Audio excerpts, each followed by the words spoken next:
Good morning बच्चों। Good morning sir. आज का मेरा क्लास है रिस्पायरेटरी सिस्टम। रिस्पायरेटरी सिस्टम क्या होता है? क्या जानते हो तुम लोग रिस्पायरेशन के बारे में? क्या जानते हो? सर जिसमें फूड नहीं, ये नहीं बताओ, ये तुम डिफिनीशन मत देखो, ऐसे बताओ क्या जानते हो। कुछ जानते हो? रिस्पायरेशन किसको कहते हैं? रिस्पायरेशन नहीं जानते हो? पढ़े नहीं हो? श्वास लेना ऐसा कुछ पढ़े हो कि नहीं पढ़े हो? ये सब पढ़े हैं। तो क्या है वो? Breathe in breathe out. Breathe in breathe out. वो तुमने पढ़ा है क्या? ब्रीदिंग। क्या पढ़ा है? Breathe in breathe out. कैसे होता है? Breathe in and breathe out. Breathe out. बेटा ये ब्रीथ इन ब्रीथ आउट इसको ब्रीदिंग बोलते हैं, ना कि रिस्पायरेशन बोलते हैं। रिस्पायरेटरी सिस्टम में ये नहीं आता। रिस्पायरेशन इसको नहीं कहते। इसको क्या बोलते हैं? Breathe in breathe out. इसका मतलब हो गया ब्रीदिंग। बहुत लोग कंफ्यूज हो जाते हैं। ब्रीदिंग को बोलते हैं रिस्पायरेशन, श्वास लेने को रिस्पायरेशन बोल देते हैं ना, ब्रीदिंग को बोल देते हैं। नहीं, ब्रीदिंग अलग है, रिस्पायरेशन अलग है। ब्रीदिंग का मतलब होता है ब्रीथ इन मतलब ऑक्सीजन को अंदर लेना। ब्रीथ आउट, आउट का मतलब CO2 को, कार्बन डाइऑक्साइड को बाहर निकालना। ये तुम्हारा क्या हो गया? ब्रीदिंग। कोई पूछेगा ब्रीदिंग क्या है तो क्या बोलोगे? ऑक्सीजन को अंदर लेना और कार्बन डाइऑक्साइड को बाहर निकालना। Breathe in breathe out, that is called breathing. लेकिन हम पढ़ रहे हैं क्या?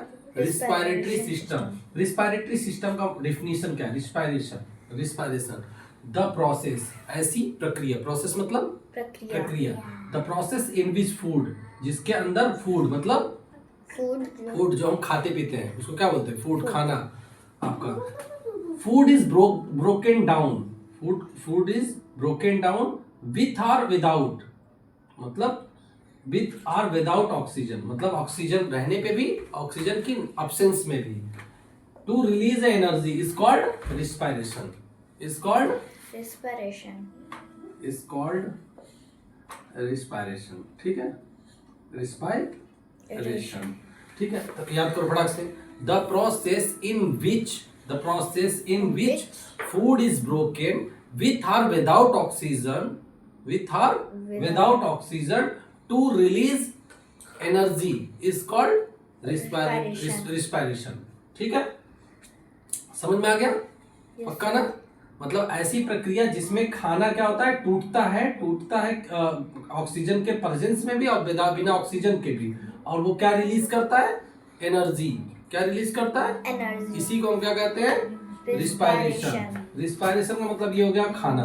ठीक है, अब ये रिस्पायरेशन प्रोसेस ना, रिस्पायरेशन प्रोसेस। अब मान लो ऑक्सीजन प्रेजेंस है तो क्या होगा? ऑक्सीडेशन होगा। क्या होगा? ऑक्सीडेशन। तो फूड हुआ, ऑक्सीडेशन, ऑक्सीजन के प्रेजेंस में ये रिएक्ट करके क्या दे दिया? एनर्जी हमारी बॉडी में किस फॉर्म में स्टोर होती है? ATP का फुल फॉर्म एडिनोसिन ट्राइफॉस्फेट। क्या होता है? Adenosine triphosphate. ठीक है, एडिनोसिन ट्राइफॉस्फेट। अब हम आपको बताएंगे कि कैसे हमारी बॉडी में ये होता है। देखो, पहला जैसे हमने क्या लिया? ऑक्सीजन। क्या लिया? ऑक्सीजन सबसे पहले कहाँ जाएगा? सर नोज में। नोज से कहाँ आएगा? फायरिंग्स में। फायरिंग्स से लैरिंग्स में। ठीक है, लैरिंग्स से ट्रैकिया में। ट्रैकिया, ठीक, ट्रैकिया से ब्रोंकाई से एल्वलाई से फिर वो ब्लड में चला जाएगा। ठीक है, समझ गए? ये है रिस्पायरेटरी सिस्टम। हाँ, रिस्पायरेटरी सिस्टम में क्या हुआ? ऑक्सीजन जो है कहाँ गया? हमारी नोज में गया। नोज के बाद किस में गया? फायरिंग्स में। फायरिंग्स देखो कहाँ पे? ये हो गया। हाँ, फिर उसके बाद लैरिंग्स में गया। लैरिंग्स से होते हुए ट्रैकिया से ये विंड पाइप जो है, ये ब्रोंकाई से एल्वुलाई। ये छोटे जो ऐसे बबल्स टाइप के बन जाते हैं फेफड़े में, हो गया एल्वुलाई। एल्वुलाई से ये सर्कुलेट करके किस में चला गया? ब्लड में। ब्लड से होते हुए वो वेन्स किस में, ब्लड किस में सप्लाई होता है? सर वेन से होते हुए कैपिलरीज में चले जाते हैं। पूरी बॉडी के एक एक ऑर्गन्स में ऑक्सीजन का सप्लाई होता है, एक एक सेल्स में ऑक्सीजन का सप्लाई होता है। जब ये ऑक्सीजन सेल्स के पास पहुंचेगा तो सेल्स मतलब basic unit of the skins ना, सबसे मेन सबसे छोटी यूनिट्स, ठीक है। इस यूनिट्स हर सेल्स में पहुंचेगा तो हर सेल्स के पास फूड होता है, फूड के साथ मिलकर ऑक्सीडेशन करेगा, मतलब रिस्पायरेशन यही हो गया।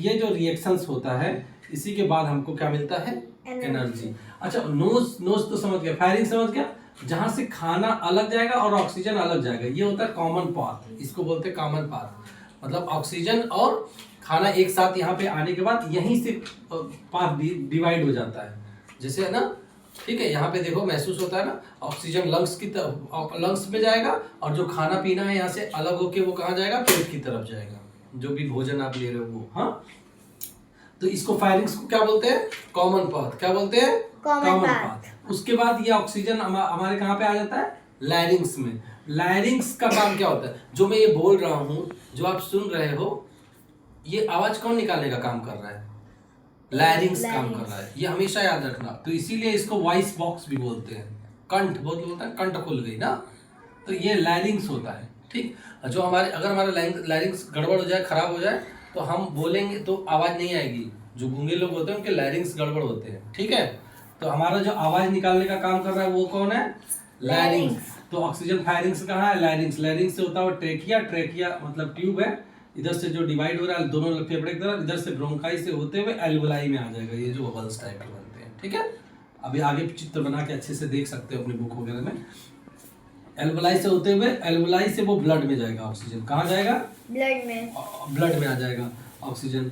तो वेन्स के थ्रू बॉडी में पूरे सर्कुलेट होगा। वेन्स के बाद वो धीरे धीरे कैपिलरीज में भी जाएंगे, कैपिलरीज से सेल्स को मिलेगा, सेल्स से फूड से ऑक्सीडेशन और रिस्पायरेशन वाली प्रक्रिया होगी, जिससे एनर्जी बन जाएगा। तो मेन रिस्पायरेशन मतलब क्या, ऑक्सीजन से एनर्जी बनाता है। रिस्पायरेशन का मतलब क्या हो गया, एनर्जी बनता है। लेकिन वो ऑक्सीजन कैसे एनर्जी तक पहुंचता है, ये सारी बीच वाली प्रक्रिया समझ गए, यस सर। भूलोगे तो नहीं ना, ऑक्सीजन कैसे जाता है। रिस्पायरेटरी सिस्टम पूछेगा तो यही लिखोगे, ब्रीदिंग वाला नहीं लिखोगे कि हमने ऑक्सीजन को अंदर लिया, हाँ, तो वो वाला नहीं लिखोगे, ठीक है। ये होता है, ठीक है। अच्छा रुको, एक चीज बताते हैं, ऑक्सीजन कहाँ गया, लैरिंग्स फायरिंग्स ट्रैकिया से होते हुए हम डायरेक्ट लिख दे रहे हैं लंग्स में। कहाँ पे गया, लंग्स में। हमारे लंग्स मतलब फेफड़े में। कहाँ पे गया, फेफड़े में गया। फेफड़े से क्या हुआ, फेफड़े के बाद कहाँ जाएगा, फेफड़े से ऑक्सीजन कहाँ जाता है, ब्लड में। हाँ तो बताओ, ध्यान लगाओ इधर, ठीक है। ये वक्त जो चला जाएगा ना, ये दोबारा लौट के नहीं आएगा, इसलिए समय का क्या करो, रिस्पेक्ट करो, ठीक है ना।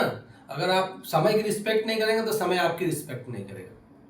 बात समझ रहे हो नहीं, इसलिए जो भी पढ़ा रहे हैं ना उसको बहुत ध्यान से सुनो, ठीक है, समय रहते, नहीं तो बाद में ना जो है नहीं हो पाएगा, ठीक बेटा, ठीक। अब यही ब्लड से होते हुए कहाँ जाएगा, सेल्स में जाएगा, ठीक है। अब सेल्स में क्या होगा, सेल्स से किससे मिलेगा, फूड को। किसको मिलेगा, फूड को। तो फूड क्या होता है, ब्रेक डाउन होता है, फूड क्या होता है, ब्रेक डाउन होता है। किसमें ब्रेक डाउन होता है, सर एनर्जी में। बोल रहा था ना, इन द प्रेजेंस, अभी डिफिनेशन में बताया था कि जो फूड होता है ब्रेक डाउन एनर्जी में होता है, हाँ एनर्जी में होता है, लेकिन विथ और विदाउट ऑक्सीजन, ऑक्सीजन के प्रेजेंस में भी होगा और बिना ऑक्सीजन के भी होगा। अच्छा, एनारोबिक एरोबिक वर्ड्स मैंने कर लिया था कल की क्लास में, तुमने सुना होगा। एरोबिक का मतलब होता है ऐसा प्रोसेस जिसमें ऑक्सीजन हो, ऑक्सीजन O2 रिक्वायर्ड है। एनारोबिक मतलब बिना ऑक्सीजन के वो प्रोसेस हो रहा है, ठीक है। तो एरोबिक और एनारोबिक मतलब समझ गए ना, एरोबिक बोलेगा तो ऑक्सीजन, एनारोबिक मतलब बिना ऑक्सीजन के, ठीक है। तो यही बोल रहे हैं, फूड जो है ऑक्सीजन और विदाउट ऑक्सीजन की कंडीशन में, दोनों की कंडीशन में एनर्जी को देता है। क्या देता है, एनर्जी को। समझ गए ना रिस्पायरेशन, भूलेगा तो नहीं कभी, ठीक, चलो ओके।